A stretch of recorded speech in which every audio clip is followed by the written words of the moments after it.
Hi guys, welcome back to my channel. Welcome back to another video. Baby, you should get to know me. Tapping into that good energy.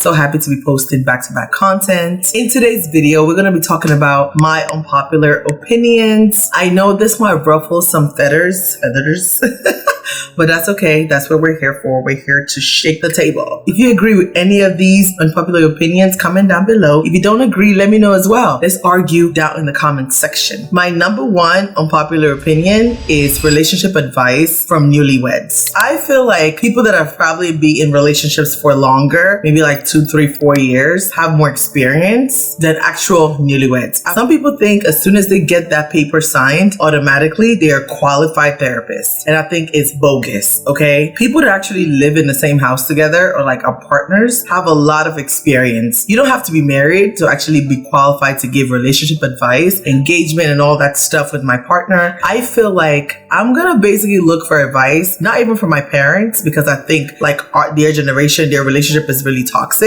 I'm trying to take advice from people who have actually been in relationships or been in a relationship for a long time. I feel like those are the people that are more qualified to advise me on how to deal with my partner, rather than people that just, you've been married for 6 months and you think you're so qualified to give an advice. Yeah, okay. Let's wait till you survive for the next 5 years. On the topic of marriage, I absolutely do not recommend anyone getting married in their early 20s. No. Or even if you're a man, even in your late 20s, I feel like men get mature as soon as they hit like the 35 age gap. But most of them, something like just click after 34, 35, you can see like the growth. They start making more money. They're more comfortable in being themselves. They're more comfortable in their skin and they're like their own self. Do not stress anyone's child out trying to get married early because you feel like, oh, time is running out, oh, my religion, or da. If you feel like God has called you or God has given you your wife early, it's nice and it's beautiful when I see people get married early. But I feel like the divorce rate in America clearly shows that people are not mature enough to be entering that type of crazy contract with people that are not even mature enough. You're not even done growing up yet. I feel like when I was in my early 20s, because now I'm 27, right? When I was like 21, 22,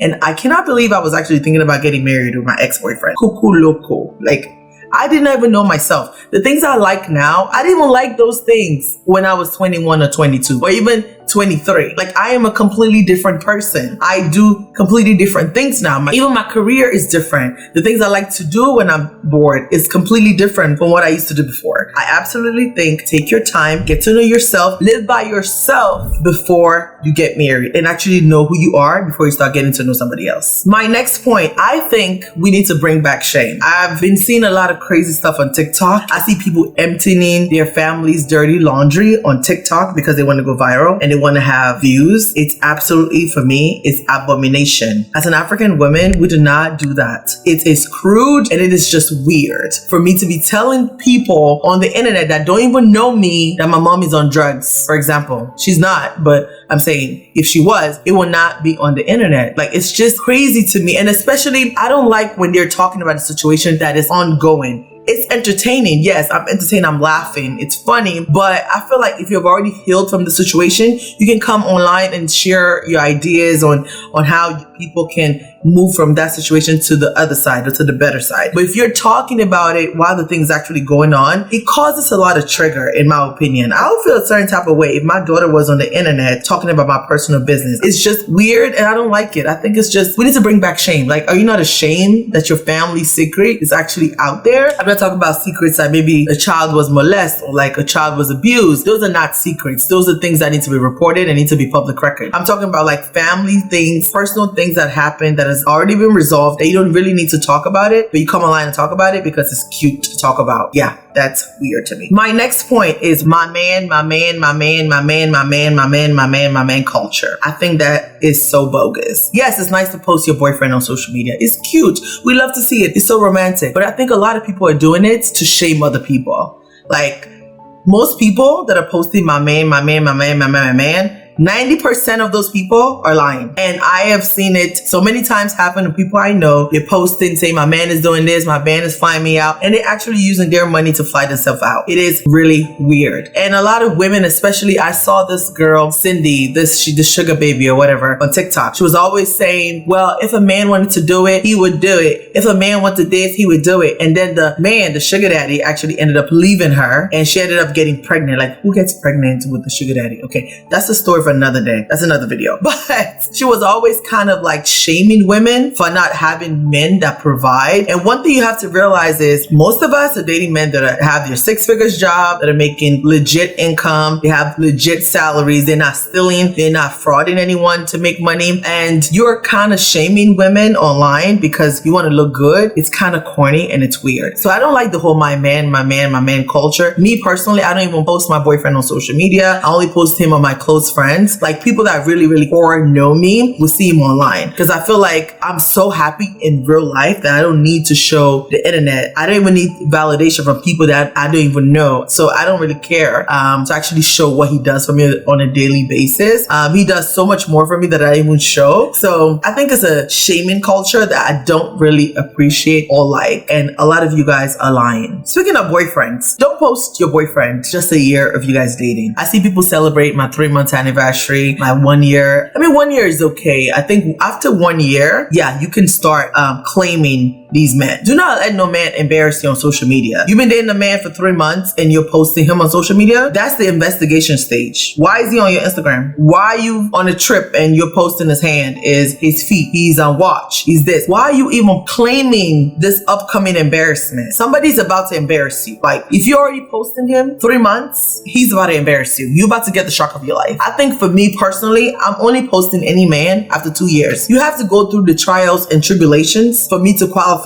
you to be my man, okay? Because my social media, like, is something that I feel like, okay, if I post you on my social media, you are my man. Like, you are somebody I am with. Like, I don't think you should be posting any man if it's less than a year. After a year, and if you feel like you guys have gone through stuff that qualify him to be your man, and you feel in your gut that this man is not about to embarrass you, even though they might later, then go ahead and post them. But if you're posting him 3 months, even when you start working in a job, you have 3 months probation, okay? They're still like trying you out. So why would you even put your relationship on blast like that? Like you're prepping for a future embarrassment. Don't do it. It's a trap. And if a man asks you, oh, why are you not posting him on social media? He's a weirdo. Men don't really care about stuff like that. But the next point is, I probably lost count already, but the next thing is disappoint your parents early. Disappoint your parents now. If you've always been the good child and your parents have never cried because of you, I think that should be your end of year resolution. Yeah, do that. Make them disappointed. Don't wait till you're 30 or 40 and then they expect so much of you, or they think like you're God Almighty, and then you disappoint them and they probably get a heart attack. For me, I started early. As a teenager, they already knew that I was a crazy kid. They already knew they needed to spank me a little bit more than my sister. They already knew that they had to open their eyes a little bit more on me, because I could not just let things slide. Like if you say something to me, I'm gonna check, including everyone in my household. So it's always better to disappoint them early. So I feel like when you do that, the pressure is less. Not like your parents are gonna just think like, yeah, whatever comes out of this person, it's whatever. But at least they're not gonna be shocked. If you call them from jail one day and you have a DUI, they're not gonna have a heart attack. They're gonna be like, oh yeah, that's cool. Like, let's come and bail her out. You know, that type of stuff. So disappoint them early so you're not left under the bondage of their expectations, especially Africans. If you are African or if you're an immigrant, period, disappoint your parents now before the year ends. Make them sad, okay? Because it's important for them not to have so much of a high. I feel like it's important for you not to carry so much pressure on yourself to try to prove yourself as a child. Like me right now, any good I do, my parents appreciate it so much more because I have already messed up so many times before that they're like, okay, yeah, whatever she does now that is good, we're gonna clap. So you're gonna live a peaceful and better life, in my opinion. Like now I am the happiest I've ever been, because even if I send my mom $10, right, she's gonna be crying, okay, because she's appreciative of it. You know, I'm not saying that I was a bad bad kid, but I disappointed them early. So now they appreciate the little things I do. So yeah, thank me later. My next point is work hard and retire early. No, I believe in working smart and never retiring. If you actually love what you do, you never have to retire. As an example, I'm an IT project manager, right? I can work from anywhere in the world. I can just pick my laptop and literally go to Paris and stay there for like a month and I can do my job. Okay. That is working smart. I don't have to clock in or clock out on anyone. No one is micromanaging me. My managers are amazing.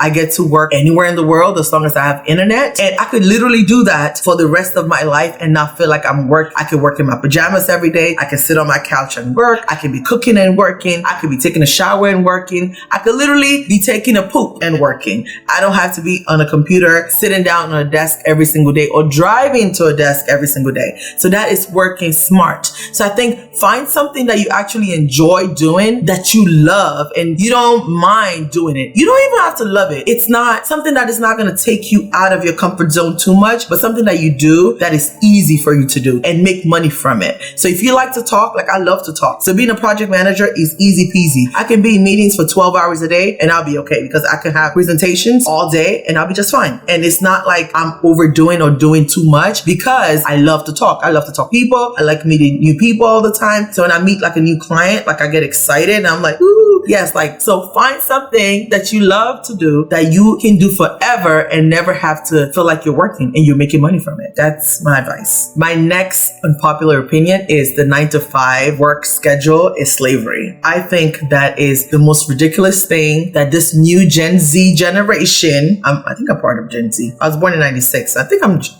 definitely Gen Z. That is the most ridiculous thing our generation have placed in our brain to make us feel like we're doing things. That's the most ridiculous thing this generation has done to us, and it's making us loco. Okay, not everybody is an entrepreneur. Not everybody needs to own a hair store or a grocery store or a weed dispensary or something. Not everybody needs to sell stuff. Not everybody needs to be the boss or CEO. Some of you guys are great being the secretary. It's okay. Okay, God has called everyone to a different position because we need all these areas to make up the betterment of livelihood. You don't need to start that business. Not everybody needs to have a business. You could, for me, I feel completely fulfilled. I feel so fulfilled in my 9-to-5 career.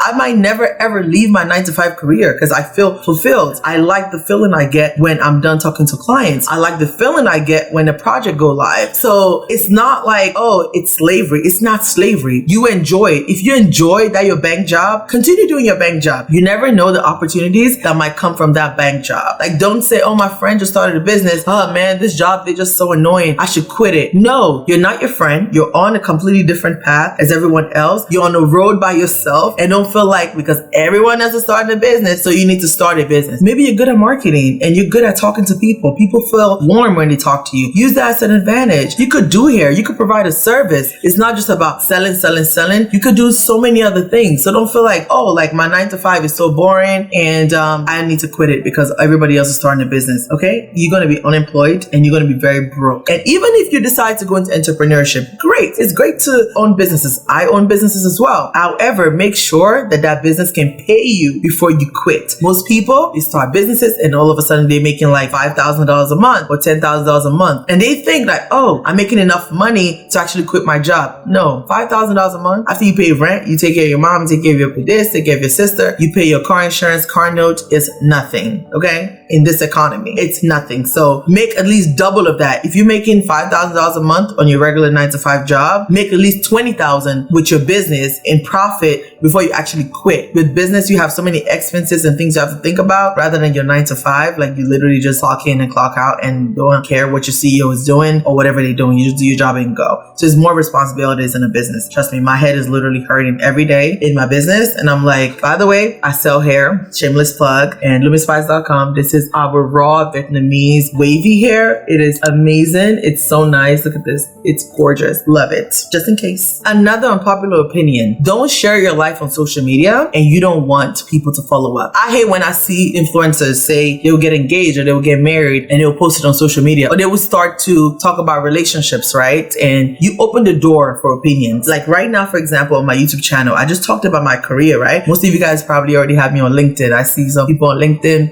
that follow me from my YouTube channel. Thank you for following me on LinkedIn. That's pretty cool when I see like boss babes and tech babes following me. Really nice, but I open the door and I talk about my career, right? And you guys have the right to ask me questions about it because I have opened the door and I told you what I do and the things I do. One thing I really hate on social media is somebody will probably get engaged, right? And people will ask you, okay, so when's the wedding? Where's the wedding? Where's the wedding? And then you come on social media and say, don't ask me about the wedding, but you put the engagement out there. Like, we're invested already. Or people get married and they invite their spouse to their social media networks and then they separate, right? And then when we ask questions, they get upset about it. Why did you put the relationship on social media? Like, if I ever get married, you're gonna see a wedding photo, absolutely. You see my engagement picture, but you're not gonna see my spouse on social media. He would never appear on my channel. Unless maybe a vlog, you might see his arm, or you might see his face, or you might see something on a vlog, but he's not gonna come on my channel and sit next to me for me to be talking about stuff. Like, no. I feel like there should be separation in things like that. This is something I do, and I don't like to like involve those things or blend those things together. So if I ever have my spouse on social media or on my YouTube channel, you can go ahead and say, yeah, your boyfriend is ugly, or your boyfriend, I don't even like his beard, or